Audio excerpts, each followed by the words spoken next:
ಒಂದು ಚಮಚದಷ್ಟು ಗಟ್ಟಿ ಮೊಸರನ್ನ ತೊಗೊಂಡಿದ್ದೀನಿ. ಇದಕ್ಕೆ ಕಸ್ತೂರಿ ಹಳದಿನ ಒಂದು ಅರ್ಧ ಚಮಚ ಹಾಕ್ಕೊಳ್ಳೋಣ.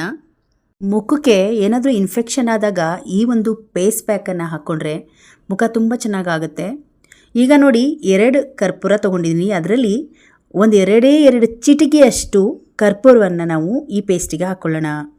ಮುಖ ಎಷ್ಟೇ ಇನ್ಫೆಕ್ಷನ್ ಆಗಿದ್ರೂ ಈ ಕರ್ಪೂರದಿಂದ ತುಂಬ ಚೆನ್ನಾಗಿರುತ್ತೆ. ಹಾಗೆ ನೋಡಿ ಈ ಮೂರನ್ನು ಚೆನ್ನಾಗಿ ಮಿಕ್ಸ್ ಮಾಡ್ಕೊಳ್ಳೋಣ. ಮೊಸರು, ಕಸ್ತೂರಿ ಹಳದಿ ಮತ್ತು 1 ಚಿಟಿಕೆ ಕರ್ಪೂರ. ಇದನ್ನು ಮುಖ ಚೆನ್ನಾಗಿ ಫಸ್ಟ್ ಮುಖನ ತೊಳೆದ್ಬಿಟ್ಟು ನಂತರ ಇದನ್ನು ರಾತ್ರಿ ಸಮಯದಲ್ಲಿ ಮಾಡಿಕೊಂಡು ಒಂದು 5 ರಿಂದ 10 ನಿಮಿಷಗಳ ಕಾಲ ಹಾಗೆ ಬಿಟ್ಬಿಡಬೇಕು. ಎಲ್ಲಿ ಒಂಥರ ಈಚಿಂಗ್ ಆಗಿ ಮುಖ ಎಲ್ಲ ಒಂಥರ ಕೆಂಪು ಕಲರ್ ಆಗಿರುತ್ತೆ ನೋಡಿ, ಅಂಥ ಕಡೆ ಇದನ್ನು ಹಚ್ಕೊಂಡು ಒಂದು 5 ರಿಂದ 10 ನಿಮಿಷಗಳ ಕಾಲ ಬಿಡಬೇಕು.